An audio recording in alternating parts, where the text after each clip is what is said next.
সকলকে আবার ওয়েলকাম আমাদের এই ইউটিউব চ্যানেলের।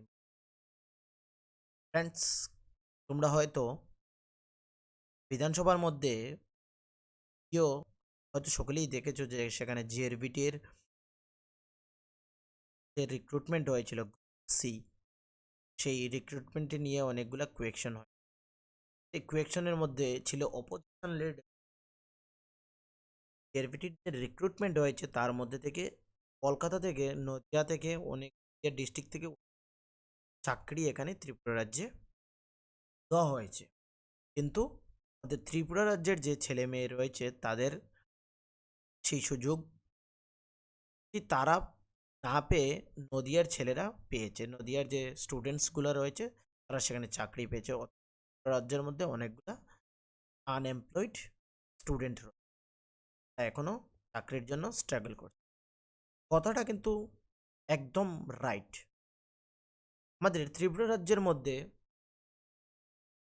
ম্যাক্সিমাম আনএমপ্লয়েড এখনও রয়েছে, কিন্তু ডিপার্টমেন্ট অফ এগ্রিকালচারের মধ্যে নদিয়া থেকে অনেকগুলা রিক্রুটমেন্ট হয়েছে সেই জিআরবিটি গ্রুপ সির মধ্যে। এখানে কী ছিল আমাদের জিআরবিটির এখন যে ত্রিপুরা রাজ্যে পিআরটিসি কম্পালসারি সেটা ছিল না। ত্রিপুরা রাজ্যের মধ্যে যে এখন করেছে পিআরটিসি সেটা ছিল না। তার জন্য ওই এখান থেকে কলকাতা থেকে নদিয়া থেকে অ্যাপ্লাই করেছে এবং সেখান থেকে চাকরিগুলা ওরা নিয়েছে। গভর্নমেন্ট সেই চাকরিগুলা কিন্তু আগেই যদি সেই নোটিফিকেশনটি বের করে দিত, তারপরেই জিআরবিটি রিক্রুটমেন্টসের বোর্ডে সেই এক্সামগুলো নিত, তাহলে কিন্তু সেই চাকরিগুলা স্টেট থেকে হয় না। ধরে নাও তোমরা কলকাতার মধ্যে কোনো কিছু এসেছে এবং ওইখানে গিয়ে এক্সামিনেশন দেবে, কিন্তু তোমরা কখনো পাবে সেটা সকলেই জানা রয়েছে সেই বিষয়ে। তো বিধানসভার মধ্যে যে এটা নিয়ে তর্ক বিতর্ক হয়েছিল,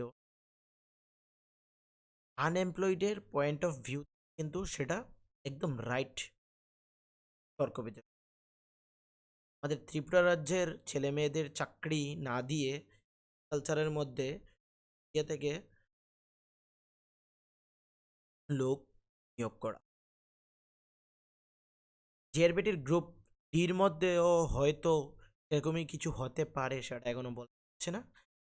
রেজাল্ট আউটের পরেই সেটা বলা যেতে পারে।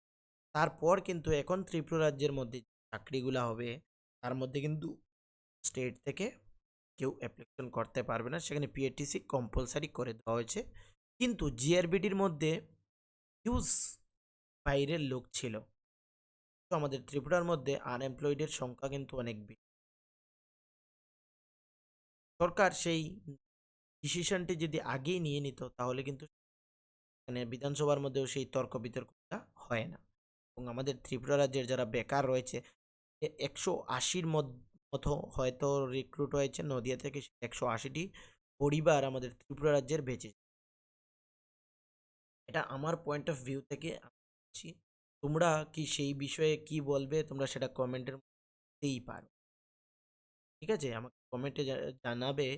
আমি যে এই ভিডিওটি বানাচ্ছি না, জাস্ট তোমাদেরকে এটাই বলার জন্য যে ত্রিপুরা রাজ্যের যে চাকরিগুলা এখন হবে সেটা পিআরটিসি যারাই অ্যাপ্লিকেশন করছো এই চাকরিগুলাতে, বলবো যে এখানে আমাদের ত্রিপুরা রাজ্যের মধ্যে হিউজ কম্পিটিশন রয়েছে। তোমরা নিজেকে এখন থেকেই সেইভাবে প্রিপেয়ার করে রাখো যাতে যেই চাকরিগুলো আসবে এবং এক্সামিনেশন ইজিলি ক্র্যাক করে নিতে পারে। যে এখন আমি নিজেকে কম্পিটিটিভ এক্সামের জন্য প্রস্তুত করছি না, যে যখন রিক্রুটমেন্ট নোটিশ আসবে তারপর থেকে দেখব, কিন্তু সেটা করবে না। যাদের সত্যিই চাকরির খুব প্রয়োজন পড়ছে, চাকরি করতে ইচ্ছুক, তাদেরকে বলবো এখন থেকেই তোমরা ভাবে প্রিপেয়ার করে রাখো। ওকে, এবং শুধুমাত্র ত্রিপুরা রাজ্যের না, যে সেন্ট্রাল গভর্নমেন্টের যে অল ইন্ডিয়া বেসিস যে এক্সামিনেশনগুলো হয়ে থাকে, এসএসসি, ব্যাংকিং, রেলওয়েসের মধ্যে কিন্তু হিউজ ভ্যাকেন্সিস বেরিয়ে এসেছে। টেকনিক্যালের মধ্যে আসছে, সেগুলোও তোমরা করবে এবং নিজেকে সেখানে ক্লিয়ার করবে। ওকে, সকলকে থ্যাংক ইউ।